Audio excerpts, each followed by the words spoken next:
Hello friends, చూడండి ఇక్కడ స్లాబ్లో నుంచి వాటర్ కారుతున్నది కదా.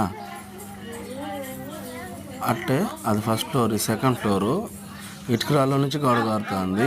అది సేమ్ అంటే కరెక్ట్గా పక్కింటి మేడ వాళ్ళది, అంటే మనం వర్క్ చేసే మేడ వాళ్ళు ట్యాంక్ ఉంది. వీళ్ళు ఏమంటారంటే ట్యాంకులో ప్రాబ్లం ఉంది, క్రాక్స్ ఉన్నాయి, ఆ వాటర్ ఇక్కడ కింద కారుతుంది అని చెప్తున్నారు.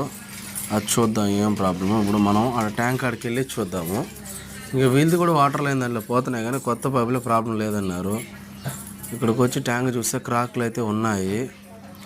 క్రాక్లు ఎక్కువగానే ఉండేదానివల్ల మేము మేడంతో ఏం చెప్పామంటే ఈ సిమెంట్ ట్యాంక్ కొట్టేసి ప్లాస్టిక్ ట్యాంక్ పెట్టేద్దాం మేడం, ఎప్పటికైనా రిస్క్ అని చెప్తే సరే అన్నారు.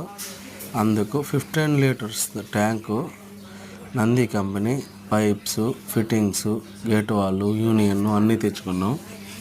ఇంకా అయితే పని స్టార్ట్ చేస్తాము.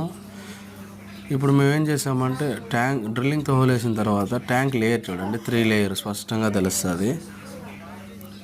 ఆ ట్యాంక్ కొట్టేసి ట్యాంక్ హోల్ అయితే టైట్ చేస్తున్నాము. క్యాప్ పైన చూడండి, డెలివరీ కాడ ఒక యూనియన్ పెట్టాను. పైన మోటార్ లైన్కి యూనియన్ పెట్టాను. ఇది కడుక్కునేదానికి అనమాట. ఎవడైనా కడగాలంటే వాటర్ తీయలేరు కాబట్టి కింద హైట్లోనే పెట్టాం. ఎందుకంటే ఇది కొద్దిగా ఎత్తులో పెట్టాం, డస్ట్ గిస్ట్ వెళ్ళకుండా.